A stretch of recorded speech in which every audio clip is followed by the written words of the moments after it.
Hello everyone, कैसे हैं आप सभी अच्छे होंगे। तो सबसे पहले आज हम बात करेंगे जो कि ब्रिटिश भारत के दौरान जो ब्रिटिश वायसराय की सूची आई, मतलब जितने भी वायसराय थे वो 1858 से लेकर 1947 तक के उनके प्रमुख कार्य क्या क्या रहे थे इंडिया में, उसके बारे में हम लोग पूरी की पूरी डिटेल्स चर्चा करेंगे यहाँ पे। तो सबसे पहले बात करेंगे लॉर्ड रीडिंग की। तो लॉर्ड रीडिंग का शासन कितने दिन तक रहा था? 1921 से 1926 तक रहा था। तो उनके में प्रमुख कार्य क्या क्या हुए थे? सबसे पहले क्या हुआ था, चूंकि चौरा चौरी की घटना हुई थी तो इसको ध्यान रखिएगा, 5 फरवरी 1922 ईस्वी में हुआ था ये। फिर 1922 ईस्वी में C.R. दास और मोतीलाल नेहरू को स्वराज पार्टी के गठन किया। तो स्वराज पार्टी की स्थापना कब की गई थी? तो 1922 ईस्वी में की गई थी। राष्ट्रीय स्वयं सेवक जिसे RSS के नाम से जानते हैं उसको KB हेडगेवार द्वारा स्थापना 1925 ईस्वी में किया गया था। ठीक है, तो ये इंपॉर्टेंट थे लॉर्ड रीडिंग के, तो इसको जरूर से नोट कर लीजिएगा। और भी इंपॉर्टेंट क्वेश्चन है तो इनके बारे में हम देखते हैं। जैसे कि इन्हीं के शासनकाल में क्या आया था? रॉलेट एक्ट का निरसन आया था। भारत और इंग्लैंड के एक साथ परीक्षाओं का आयोजन भी कराया गया था इसी में, जैसे IAS और IPS का इसी में पेपर हुआ था। ठीक है, तो इस चीज़ को भी ध्यान रखिएगा।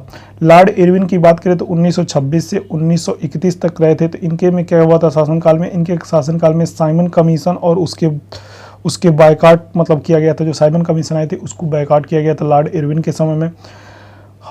हारकोर्ट बटलर भारतीय राज्यों का आयोग 1927 में इनके शासनकाल में ही बनाया गया था। ठीक है, अब नेहरू रिपोर्ट और मुस्लिम लीग हिंदू महासभा आदि द्वारा अपनी अस्वीकृतियां इसी में भी इन्हीं के कार्यकाल में हुआ था।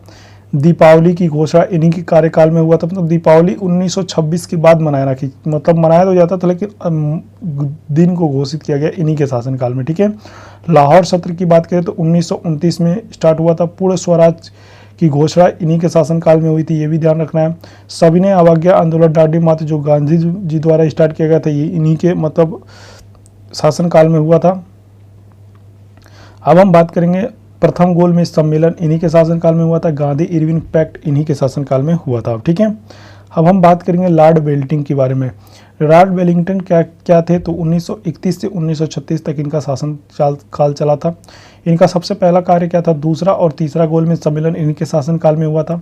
सांप्रदायिक पंचावट की 1932 की घोषणा इन्हीं के शासनकाल में हुई थी, इसके बारे में भी जानकारी प्राप्त कर लीजिएगा। ठीक है, गांधी और अंबेडकर के बीच में पूना पैक्ट 1932 ईस्वी में, तो ये लॉर्ड वेलिंगटन के शासनकाल में ही हुआ था। सरकार भारत अधिनियम, तो ये भी हुआ था आपका 1935 ईस्वी में, लॉर्ड वेलिंगटन के शासनकाल में हुआ था। इनकी शासनकाल कितने दिन थे? 1931 से लेके 1935 तक। ठीक है, अब हम बात करते हैं नेक्स्ट वायसराय के बारे में।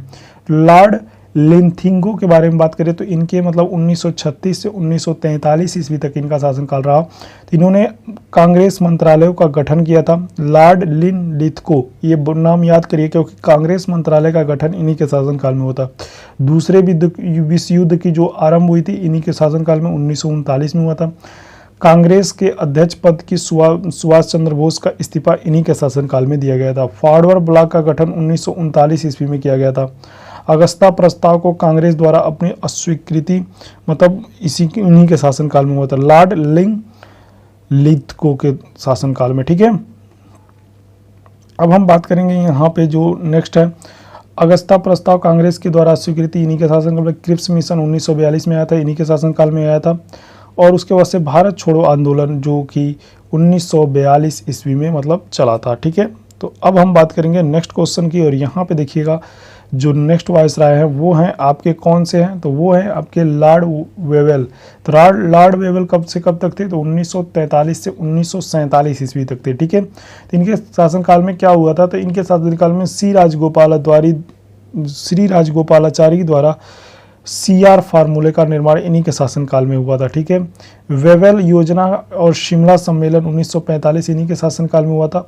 नौसेना विद्रोह 1946 इन्हीं के शासनकाल में हुआ था। कैबिनेट मिशन इन्हीं के शासनकाल में हुआ था 1946। तो ये थे मतलब ब्रिटिश शासन के दौरान प्रमुख वायसराय। ठीक है, तो आई होप आपको ये वीडियो पसंद आई हो। चैनल को सब्सक्राइब करिएगा और अपने दोस्तों के पास जरूर शेयर कर दीजिएगा। Thank you so much.